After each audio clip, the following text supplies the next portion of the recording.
আজ মধ্যপ্রাচ্যের আকাশ থেকে যে খবর আসছে তা শুধু ইসরায়েল নয়, খোদ হোয়াইট হাউসের কপালে চিন্তার ভাঁজ ফেলে দিয়েছে।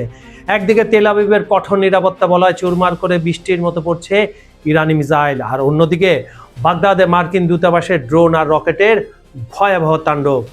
কিন্তু প্রশ্ন হলো, ডোনাল্ড ট্রাম্প কেন বলছেন ইরানের নতুন সর্বোচ্চ নেতা মোস্তফা খামেনিকে আদৌ বেঁচে আছেন, নাকি তেহরানে পর্দার আড়ালে চলছে অন্য কোনো খেলা? আবার 500 মার্কিন সেনা নিহতের যে চাঞ্চল্যকর দাবি ইরান করছে তার সত্যতা কতটুকু? খবর সংযোগের জিওপলিটিক্যাল নিউজের আজকের ভিডিওতে আমরা এমন কিছু দুর্ধর্ষ ভূ রাজনৈতিক সমীকরণ ফাঁস করব যা শুনলে আপনি চমকে উঠতে বাধ্য। ভিডিওটি এখনই শেয়ার করে দিন, কারণ আজকের আলোচনা পুরো বিশ্বের মোড় ঘুরিয়ে দিতে পারে।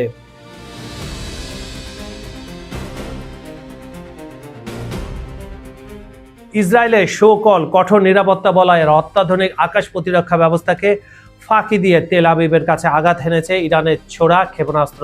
আজ সকালে ইসরায়েলি সংবাদ মাধ্যম চ্যানেল 12 এর একটি প্রতিবেদনে জানায়, মধ্য ইসরায়েলের লর্ড অ্যান্ড নেস জাওয়ান এলাকায় বেশ কয়েকটি ক্ষেপণাস্ত্র সরাসরি আঘাত করেছে।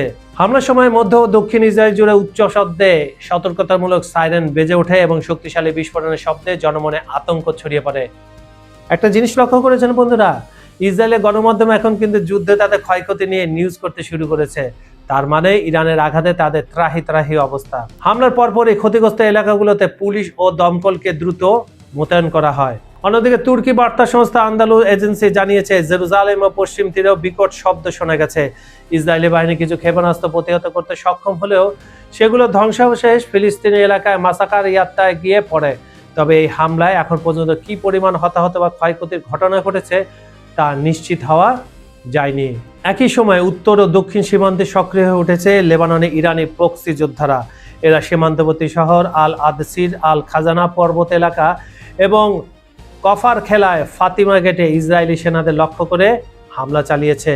এছাড়া দিশন বসতিতে থাকা ইসরায়েলি আর্টিলারি অবস্থান এবং দক্ষিণ লেবাননে খিয়ামের কাছে মোতায়েন করা কামানের উপর তারা ক্ষেপণাস্ত্র হামলা করার দাবি জানিয়েছে। সব মিলে অঞ্চলটিতে বর্তমানে এক চরম উত্তেজনাপূর্ণ পরিস্থিতি বিরাজ করছে।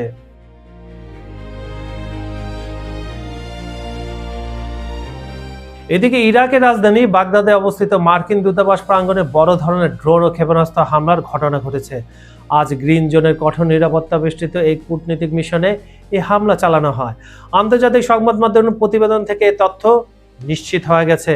একটি ড্রোন সরাসরি দূতাবাস প্রাঙ্গণে আঘাত হানে। এছাড়া দূতাবাসের ভেতরে থাকা হেলিপ্যাডে একটি ক্ষেপণাস্ত্র আঘাত হেনেছে বলে ইরাকি কর্মকর্তারা জানিয়েছে। হামলার পরপরই দূতাবাস এলাকা থেকে ধোঁয়ার কুণ্ডলি উঠতে দেখা যায়।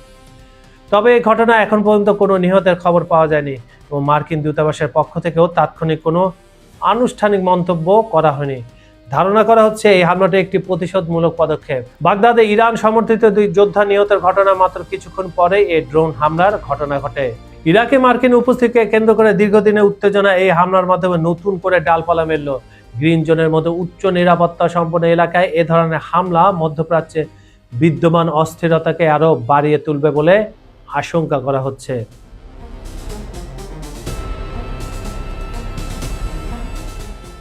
ইরাকের পশ্চিমাঞ্চলে সম্প্রতি একটি জ্বালানি সরবরাহকারী, যেটাকে আমরা রিফয়েলিং বলি, সামরিক বিমান বিধ্বস্ত হয়ে 6 মার্কিন ক্রু সদস্য নিহত হয়েছেন। মার্কিন প্রতিরক্ষা দপ্তর পেন্টাগন নিশ্চিত করেছে এই দুর্ঘটনাটি কোনো শত্রুপক্ষের হামলার কারণে ঘটেনি।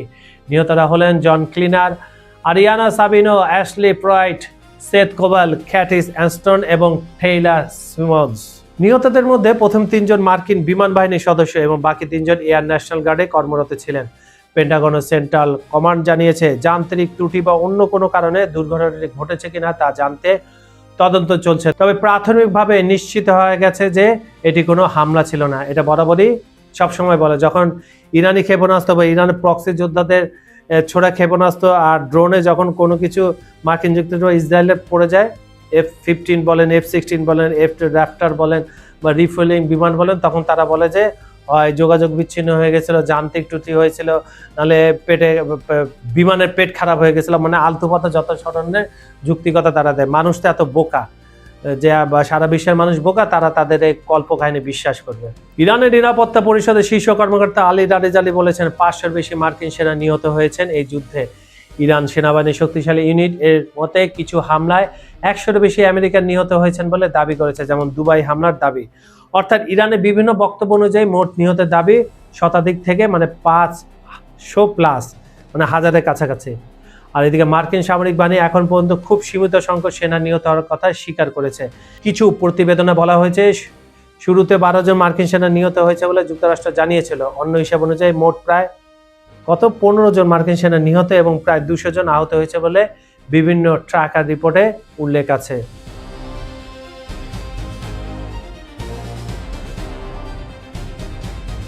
ইরানের পররাষ্ট্রমন্ত্রী আব্বাস আরাগচি জানিয়েছেন, হরমুজ প্রণালী বিশ্বের সকল দেশের জন্য উন্মুক্ত থাকলেও যুক্তরাষ্ট্র ও ইসরায়েলি জাহাজের জন্য তা বন্ধ রাখা হয়েছে। সম্প্রতি এক সাক্ষাৎকারে তিনি স্পষ্ট করেন, নিরাপত্তা উদ্বেগের কারণে অনেক জাহাজ সেখানে যেতে দ্বিধা করলেও তার দায় ইরানের নয়। বর্তমানে অনেক বাণিজ্যিক জাহাজ কোনো বাধাই ছাড়া এই পথ ব্যবহার করছে বলে তিনি দাবি করেন। অন্যদিকে মার্কিন প্রেসিডেন্ট ডোনাল্ড ট্রাম্প এই পরিস্থিতিকে বিশ্ব অর্থনীতির জন্য হুমকি হিসাবে দেখছেন। তিনি সামাজিক যোগাযোগ মাধ্যমে জানান, প্রণালীটি নিরাপদ রাখতে যুক্তরাষ্ট্র সহ চীন, ফ্রান্স, জাপান ও যুক্তরাজ্যের মতো দেশগুলো সেখানে যুদ্ধজাহাজ পাঠাবে। তবে ফ্রান্স, জার্মান, ইউকে সব এগুলা নাকচ করে দিয়েছে, তারা এখানে হরমুজ প্রণালীতে কিছুই পাঠাবে না। পারমাণবিক ইস্যুতে আরাগচি জানান, ইরান প্রায় 10টি বোমা তৈরির সক্ষমতা রাখলেও তা কেবল আলোচনার স্বার্থে উল্লেখ করা হয়েছে। সব মিলে মধ্যপ্রাচ্যের এই জলপথকে কেন্দ্র করে দুই দেশের মধ্যে স্নায়ুযুদ্ধ এখনো তুঙ্গে রয়েছে।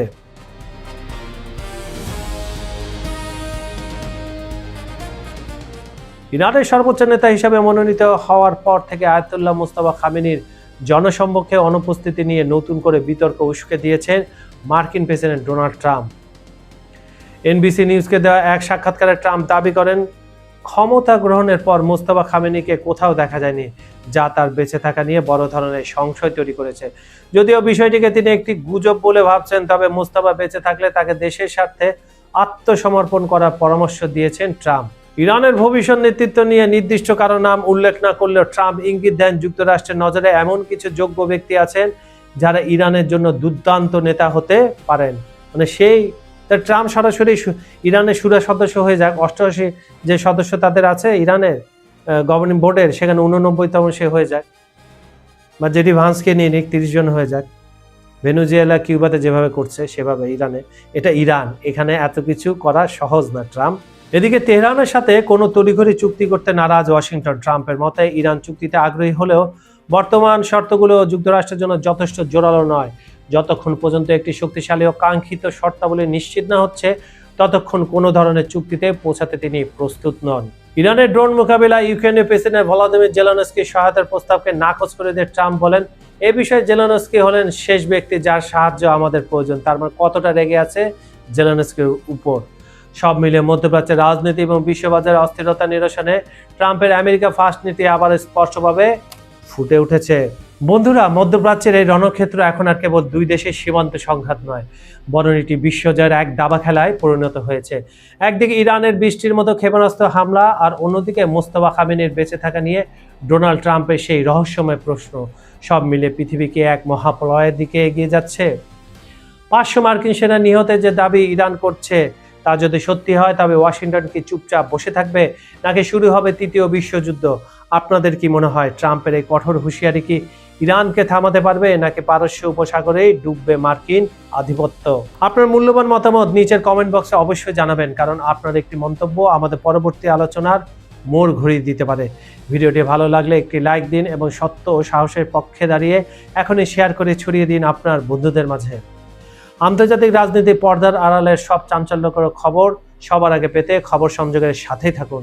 সাবস্ক্রাইব করতে ভুলবেন না। আজ এই পর্যন্তই, দেখা হচ্ছে আগামী ভিডিওতে নতুন কোনো বিস্ফোরক তথ্য নিয়ে। ততক্ষণ পর্যন্ত সবাই ভালো থাকুন, সাবধানে থাকুন। আমি কাজল হায়দার আজকের মতো বিদায় নিচ্ছি। আল্লাহ হাফেজ।